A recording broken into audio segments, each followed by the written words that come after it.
మన ప్రభు అయిన రక్షకుడైన యేసుక్రీస్తు పరిశుద్ధ నామములో మీ అందరికీ శుభములు తెలియచేస్తున్నాను. మీరందరూ క్షేమంగా ఉన్నారని ఆశిస్తూ ఉన్నాను.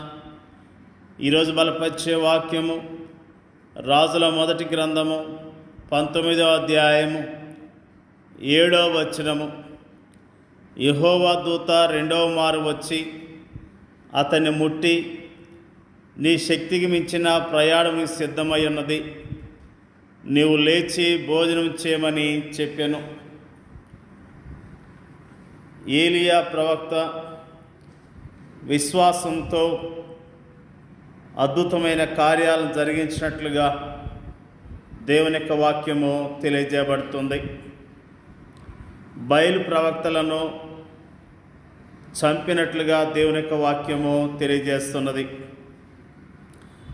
ఏలియా ఎంతో ధైర్యాన్ని కలిగి జీవించాడు. ఏలియా చేసినదంతయు అతడు ఖడ్గము చేత ప్రవక్తలందరినీ చంపించిన సంగతియు ఆహాబు యెజెబెలుకు తెలియచెప్పగా, యెజెబెలు ఒక దూత చేత ఏలియాకి వర్తమానం పంపించాను.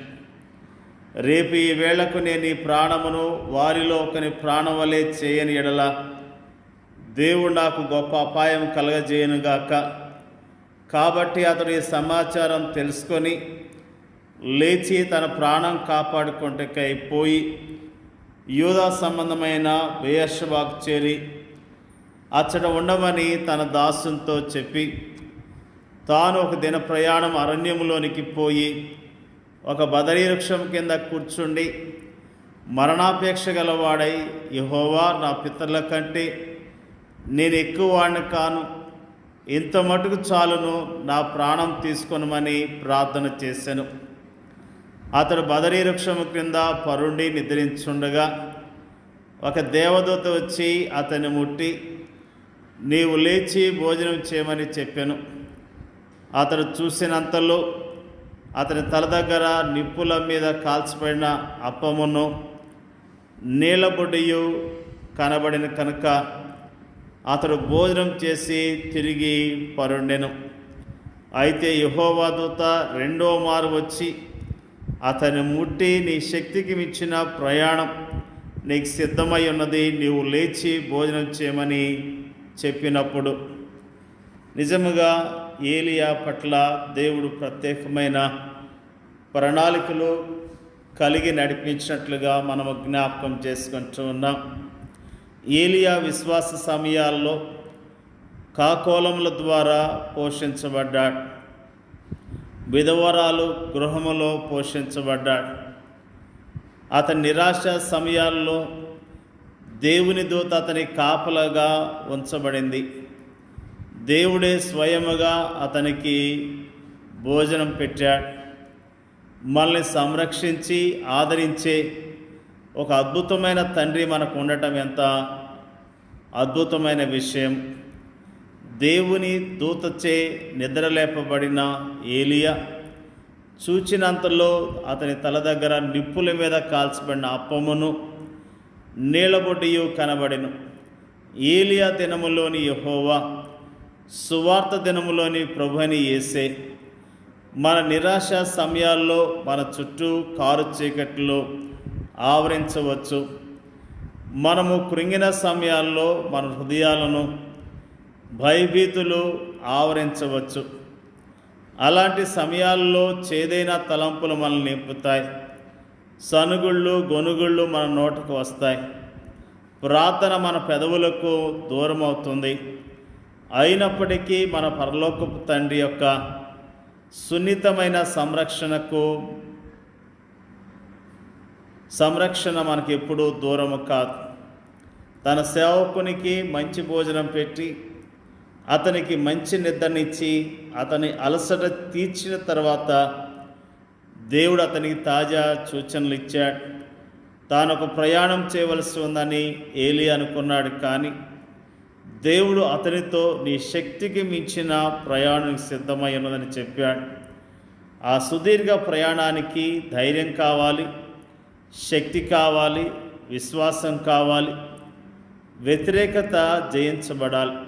అయితే ఇవన్నీ కూడా మనలాంటి సామాన్య మానవులకు అసాధ్యమైనవి. ఏలియా ముందు ఒక సుదీర్ఘమైనది, శక్తికి మించినదనైన ప్రయాణం ఉన్నది. అది ఏలియాకు శక్తికి మించిందే కానీ ఏలియా దేవునికి మాత్రం కాదు. దేవుడు తన సున్నితమైన ప్రేమతో తన సేవకుని ప్రతి విధమైన అవసరతలను తీరుస్తాడు. మన జీవితాల్లో కూడా మనకు కూడా ఒక సుదీర్ఘ ప్రయాణం ఉన్నది. అది నిత్యత్వపు మహిమలో అంతమవుతుంది. అయితే ఆ ప్రయాణములో కష్టాలున్నాయి, శ్రమలున్నాయి, పరీక్షలున్నాయి, వ్యతిరేకత ఉంది. ఈ సుదీర్ఘ ప్రయాణం మన శక్తికి మించినదని మనం అనుకోవచ్చు. ఈ సుదీర్ఘ ప్రయాణం చేసేందుకు మనకు శక్తి చాలదని మనం అనుకోవచ్చు. ఇలాంటి ప్రయాణాలు ఎవరు చేయగలరు అని మనము అనుకోవచ్చు. కానీ నా కృప నీకు చాలును, బలహీనత యందు నా శక్తి పరిపూర్ణమగుచున్నదని ప్రభు మనతో అంటున్నాడు. ప్రభుని యేసు క్రీస్తు కృప మరియు ఆయన శక్తి మనకు అందుబాటులో ఉన్నప్పుడు క్రీస్తు యేసునందున్న కృపచేత బలవంతులగుచ్చు మనం ముందుకు సాగుదాం. దేవుని యొక్క ప్రజలముగా ఏలియా యొక్క విశ్వాసాన్ని ఈ రోజున మనము జ్ఞాపకం చేసుకుంటున్నాం. నిజంగా ఏలియా ప్రభుమందు విశ్వాసం ఉంచి అద్భుతమైన కార్యాలు జరిగించాడు. ఏలియా నిరాశ కలిగి ఉన్నప్పుడు ప్రభు అతనికి ధైర్యాన్ని ఇచ్చాడు. అతని విశ్వాస జీవితంలో ప్రభు నమ్మదైన దేవుడిగా అతనితో ఉంటూ అతన్ని నడిపించాడు. మన విశ్వాస యాత్రలో కూడా ఆయన మనతో ఉన్నాడు. మనం కూడా విశ్వాసంతో చక్కగా నడుద్దాం, దేవుని కార్యాలను చూద్దాం. దేవుడు మన పట్ల ప్రత్యేకమైన ఉద్దేశాలు కలిగి ఉన్నాడు. మన జీవితాల్లో ఆయన ఉద్దేశాలు నెరవేర్చబడినట్లుగా విశ్వాసంతో ఆయన కొరకు జీవిద్దాం, ఆయన మహింపర్దాం. దేవుడి యొక్క వాక్యాన్ని దీవించునుగాక. పరిశుద్ధుడైన మా తండ్రి, మంచి తండ్రి, నీకు స్తోత్రాలు. మరి ముఖ్యంగా ప్రార్థన చేయుచున్నాం ప్రభువా, ఏలియా యొక్క విశ్వాసాన్ని, ప్రభువా ఏలియా పోషించబడిన విషయాన్ని, ఏలియాను మీరు నడిపించిన విషయాన్ని జ్ఞాపకం చేసుకోవటానికి మాకు ఇచ్చిన ధన్యతను బట్టి స్తోత్రాలు తెలియజేస్తూ ఉన్నాం, ప్రార్థన చేయుచున్నాం.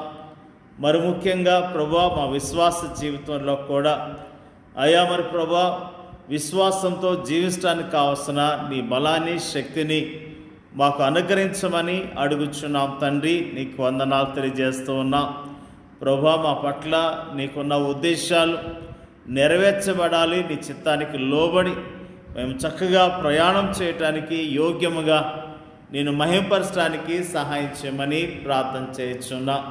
మరి ముఖ్యంగా ప్రార్థన చేయుచున్నాం ప్రభువా, నిరాశ నిస్పృహల్లో ఉన్న విశ్వాసులను, సేవకులను మీరు జ్ఞాపకం చేసుకోండి అయ్యా. అయ్యా మరి ప్రభువా వారిని ధైర్యపరచండి, బలపరచండి. వరకున్న నిరాశ నిస్పృహలు తొలగించి నీ నామంలో ధైర్యాన్ని దయచేయండి అయ్యా. ప్రార్థన చేయుచున్నాం. కృంగిన వారిని లేవనెత్తమని ప్రార్థన చేయుచున్నాం.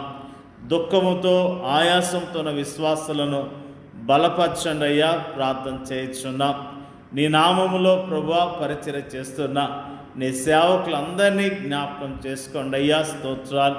మా దేశంలో ప్రపంచవ్యాప్తంగా నీ నామములో పరిచర్య చేస్తున్న సేవకులను, వారి కుటుంబాలను దీవించి ఆశీర్వదించండి.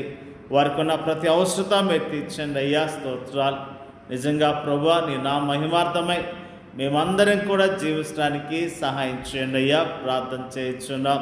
అనాథలను, దిక్కులేని వారిని, చెరసాల్లో ఉన్న వారిని, విధవరాళ్లను జ్ఞాపకం చేసుకోండి అయ్యా. వారిని ఆదరించండి, ధైర్యపరచండి, వారి క్షేమం దయచేయండి అయ్యా. ప్రార్థన చేయుచున్నాం ప్రభువా. నీ నామములో ప్రభువా ప్రతిరోజు లేఖనాలు ధ్యానం చేస్తూ విశ్వాసంతో ప్రభువా జీవించడానికి పరిశుద్ధాత్మ శక్తిని మాకు దయచేయండి అయ్యా. ప్రార్థన చేయుచున్నాం. మాకు ఇచ్చిన చక్కని వాక్య భాగాన్ని బట్టి నీకు వందనాలు తెలియజేస్తున్నా. విశ్వాస యాత్రలో చక్కగా జీవించడానికి నీ కృపను మెండుగా మాకు దయచేయండి అయ్యా. ప్రార్థన చేయుచున్నాం. మాకు ఇచ్చిన ఈ యొక్క చక్కని మాటలను బట్టి వందనాలు తెలియజేస్తున్నాం. మా ప్రార్థన అంగీకరించమని యేసుక్రీస్తు నామములో అడుగుచున్నాం తండ్రి. ఆమేన్.